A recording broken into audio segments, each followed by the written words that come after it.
Australia से। जय श्री हरिवंश। श्री हरिवंश महाराज जी। महाराज जी, पूज्य श्री भाई जी की अतुल संपत्ति है सब में भगवान को देखना, भगवत कृपा पर अटूट विश्वास, भगवत नाम का अनंत आश्रय। महाराज जी, मेरा प्रश्न है कि सब में भगवान कैसे देखें? संसार में रहते हुए जब किसी को सत्कार्य और परहित करते देखते हैं देखो, कोई सवाल जब हल नहीं होता था, जब हम विद्यार्थी थे तो मानी संख्या से शुरू कर दिया जाता था। मानी संख्या एक तो सवाल हल हो जाता था। मानी संख्या गुरुदेव भगवान, यहाँ से सवाल हल होगा।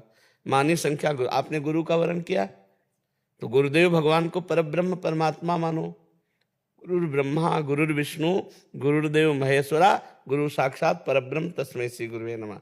अब वो परब्रह्म परमात्मा जो हमको आदेश किए हैं कि ये नाम जप करो, ये मंत्र जप करो, हम उसका जप करें, हम वैसे चलें जैसे वो हमको आचरण बताएं, पवित्र आचरण। तो हमारे अंदर पहले खुद भगवान दिखाई दे, तब हम दूसरे में भगवान देख सकते हैं। जब हम अपने हृदय में भगवान नहीं देखेंगे तो दूसरे हृदय में हमें भगवान नहीं दिखाई देंगे। अपने हृदय में काम है तो सारा जगत काम ही नजर आएगा, अपने हृदय में राम है तो सारा जगत राम नजर आएगा। देखो गोस्वामी जी कह रहे हैं, जड़ चेतन जग जीव जत सकल राम मैं जानी, बंदों सबके पद कमल सदा जोरी जुगपान। बोले जड़ चेतन जितना है सब भगवान श्री राम है, इसलिए मैं जड़ चेतन को हाथ जोड़ करके प्रणाम करता हूं। क्यों? क्योंकि उनके हृदय में श्री राम है, गोपी जनों के हृदय में श्याम है। तो जित देखो तित श्याममयी है। वो जिधर दृष्टि डालते हैं लाडले ललित त्रिभंगी लालजू महाराज सर्वत्र दिखाई देते हैं।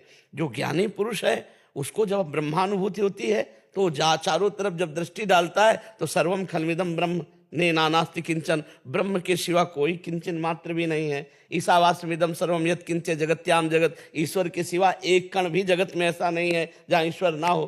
तो सर्वत्र भगवान है, पर हमने अभी तक जो नानात्व तो देखा, स्त्री पुरुष जड़ चैतन्य अच्छा बुरा, वही हमारे अंदर संस्कार भरे हुए हैं, वही हमें दिखाई दे रहा है। अगर हम अंदर से भागवतिक दृष्टि प्राप्त कर लें तो हमें सर्वत्र भगवान दिखाई देने लगे। तो एक जगह मानी संख्या गुरुदेव भगवान।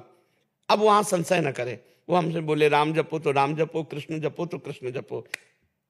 जैसे आपका स्त्री शरीर है तो हो सकता है कि जहां अपने गुरुदेव भगवान माने हैं सब ब्रह्म प्राप्त तो नहीं होते। हमारी मानी संख्या गुरुदेव ब्रह्म। जैसे हम पाषाण में भगवान को मानते हैं, काष्ठ में भगवान को मानते हैं, चित्र में भगवान को मानते हैं, तो हम किसी चैतन्य में चलते फिरते में, संत भाव में, भगवत भाव में, ब्रह्म भाव में हम उनको अपना गुरुदेव मान लेते हैं। पर शब्द महाराज जी के कारण लगाया।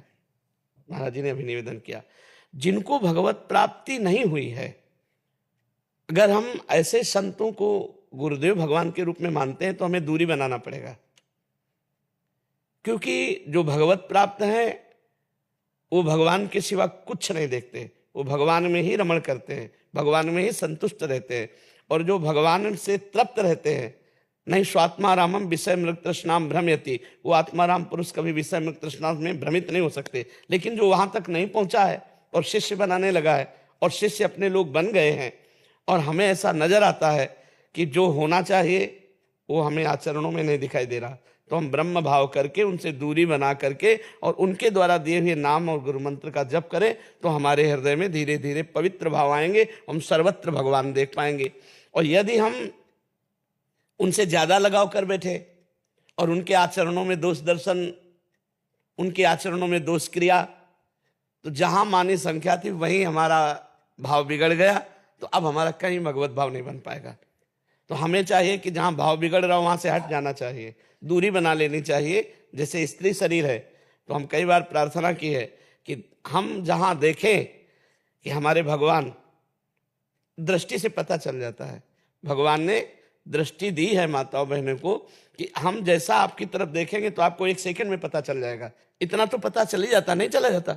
अगर हम आपकी तरफ देख रहे हैं तो प्यार का भाव, क्रोध का भाव, दोष का भाव वो दर्शन में आता है। तो यदि ऐसा कहीं दर्शन आने लगे कि जिनसे हम जुड़े हैं वो भगवान के आनंद में मस्त न रहकर विषय आनंद की तरफ आकर्षण होते हैं, इसका मतलब कच्चा है, अभी पक्का नहीं हुआ।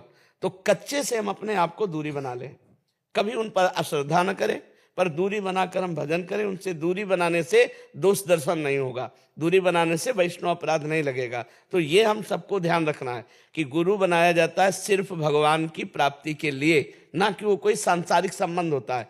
गुरु का कर्तव्य है शिष्य को उत्तम शास्त्रीय विधान के अनुसार आदेश करे, और शिष्य का कर्तव्य है प्राणपण से अपने गुरुदेव का आदेश पालन करे। पर यदि कहीं गुरुदेव शिष्य को शास्त्र विरुद्ध आचरण के लिए आदेश करे तो कदापि नहीं मानना चाहिए। जैसे शुक्राचार्य जी ने भगवान को ना देने का आदेश किया, ये संकल्प मत कर देना 3 पग, ये वामन नहीं, ये साक्षात भगवान श्री हरि हैं, ये अभी छोटे रूप में दिखाई दे रहे हैं, अभी अपना रूप विशाल कर लेंगे तो 3 पग भूमि नहीं दे पाओगे। बलि जी ने अपने गुरुदेव की बात नहीं मानी। यदि गुरुदेव हमें भगवत विमुख करने की बात करते हैं, शास्त्र विरुद्ध बात करते हैं, तो हमें गुरुदेव की बात नहीं माननी, इससे गुरुदेव प्रसन्न होंगे। कौन गुरुदेव? जो सबके गुरुदेव है। अब गुरु जी से पूछो तो कहेंगे उनके गुरुदेव, उनसे पूछो तो कहेंगे उनके गुरुदेव। तो जब आखिरी गुरुदेव शब्द आता है तो कौन होता है? वो भगवान होते हैं। भगवान होते हैं ना, भगवान आपसे प्रसन्न हो जाएंगे और गुरु के संबंध का जो हमें लाभ मिलना चाहिए वो हमें मिल जाएगा। हमारा कर्तव्य होना चाहिए कि हम जिससे जुड़े हैं अपने आचरणों को सुधारने के लिए जुड़े हैं, भगवान की प्राप्ति के लिए जुड़े हैं, ना कि आचरण भ्रष्ट होने के लिए जुड़े हैं। अगर हमें कहीं भी ऐसी हरकत नजर आवे, चाहे साधु समागम कर रहे हो या गुरुदेव का संग कर रहे हो, कि गुरुदेव या साधु समागम से हमारे प्रति दर्शन गलत है, हमारी प्रति चेष्टा गलत है, हमारे प्रति भाव गलत है, तो वहां निंदा न करे, वहां प्रणाम करे और दोबारा न जाए। और जो उनसे नाम मंत्र मिला है वो जपे, और जहां सत्संग मिले वहां सत्संग सुन ले और भगवान की तरफ चले तो भगवत प्राप्ति हो जाएगी। एक जगह हमारा भगवत भाव हो जाए तो वही धीरे धीरे विस्तार को प्राप्त हो जाता है। और सर्वत्र भगवत बुद्धि, सर्वत्र भगवत बुद्धि, भगवान पे दृढ़ विश्वास, निरंतर नाम जप, इससे बड़ा क्या हो सकता है? इससे बड़ा क्या हो सकता है? जो हर समय भगवान की कृपा का अनुभव करता रहता है कि मेरे ऊपर भगवान की बड़ी कृपा है, और नाम जप करता रहता है शरीर से, मन से, वाणी से भगवान की शरण में, उसे भगवत प्राप्ति ऐसे हो जाती है जैसे बाप की प्रॉपर्टी पर पुत्र का अधिकार हो जाता है, जैसे पिता की संपत्ति पर स्वयं अधिकार पुत्र का हो जाता है। ऐसे वो परम पद का अधिकारी हो जाता है जो हर समय भगवान की कृपा का अनुभव करता है, नाम जप करता है, शरीर मन वाणी से शरणागत, दुख सुख को समान भाव से सह लेता है। वो परम पद का अधिकारी ऐसे हो जाता है जैसे पिता की संपत्ति पर पुत्र का अधिकार हो जाता है।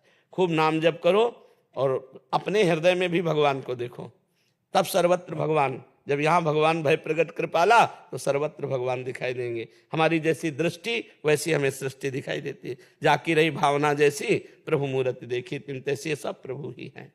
जी, अनैतिक और छल कपट भरे बर्ताव जो करता है उसमें बड़ा दुर्गम हो जाता है, मतलब भगवत भाव करना, क्रोध आ जाता है। दूरी बना के हम कर सकते हैं, नजदीकी नहीं भाव रखेंगे, हम दूरी बना के कर सकते हैं। कि जैसे हम फिल्म देखते हैं और हमको खलनायक का अभिनय करने वाले से परिचय हो, केवल जो फिल्म में खलनायक है रोल उसका दुष्ट है और हमारा उसका परिचय हो रोल से अलग का, तो जब कोई तुमसे कहेगा बड़ा दुष्ट है तो कहोगे बहुत अच्छा आदमी मैं जानता हूं, केवल ये नाटक कर रहा है दुष्टता का, वस्तुतः बहुत निर्मल आदमी है।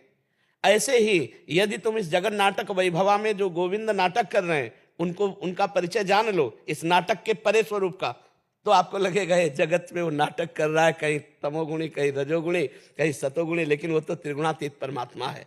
तब इसमें बात आएगा कि छल कपट और नाना प्रकार के दोष करने वाले पर भी हम भगवत बुद्धि कर सके, क्योंकि हम रोल नहीं देख रहे, हम क्रिया नहीं देख रहे, हम कारण तत्व को देख रहे। सबका कारण परमात्मा है, सब में आत्मस्वरूप से परमात्मा विराजमान है। ये त्रिगुणमयी माया का ऊपर से पर्दा है, तो कहीं निंदा, कहीं आलस्य, प्रमाद, कहीं हिंसा, कहीं चोरी, कहीं व्यभिचार, तो कहीं भजन, ये तीनों गुणों का प्रभाव चल रहा है। लेकिन वो परमात्मा निर्लेप सबके हृदय में विराजमान है। हम उस परमात्मा को देखते हैं, उसकी क्रिया को नहीं। जैसे फ्रिज, एसी, पंखा, हाइलोजन, हीटर, सबका अलग प्रभाव है।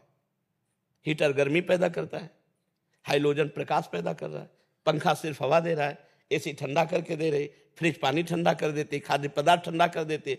अगर वो कारण तत्व को नहीं जानता तो ये नहीं मानेगा कि एक ही तत्व इनमें बैठा हुआ है।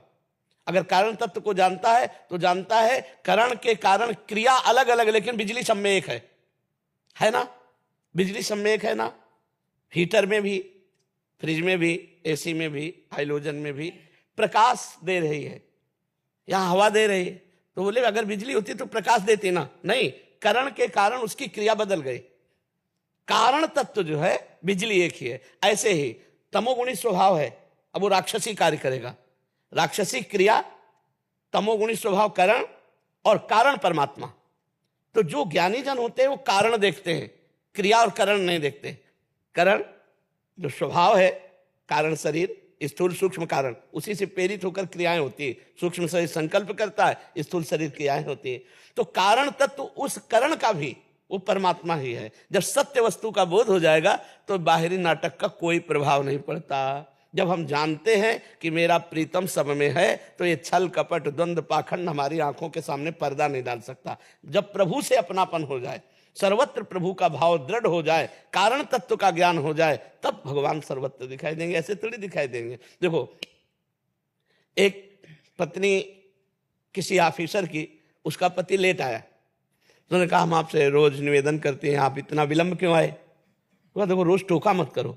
तुम कहा क्यों, आप इतना विलंब क्यों आए? उसने पिस्तौल निकाली, गोली भरी, पत्नी की कनपटी में लगा, चलो यार तुम ये नाटक दूसरों को धमकाया करो मुझे। बोले क्यों, गोली असली है, पिस्तौल असली है? बोले मुझे पता है तुम मेरे प्रीतम हो, तो मुझे मार नहीं सकते हो। उसको पता है कि मेरे प्रीतम हो। जैसे नरसिंह भगवान रूप में आए, सब डर गए, लेकिन प्रहलाद जी को पता है मेरे प्रीतम आए, उनको डर नहीं लगा। तो छल कपट हिंसा जितने आचरण हो रहे हैं, ये त्रिगुण माया के द्वारा भ्रमात्मक हो रहे हैं। जैसे स्वप्न में नाना प्रकार के आचरण हो रहे हैं, पर वो असत है। ऐसे उमा कहूं मैं अनुभव अपना, सत हरि भजन जगत सब सपना। इस स्वाप्निक जगत में उस सत्य परमात्मा को देखने वाला ही सच्चा ज्ञानी है। अगर इतना हो गया तो जीवन मुक्त महापुरुष हो गया। अभी अभ्यास करो, नाम जप करो, धीरे धीरे आगे बढ़ जाओगे।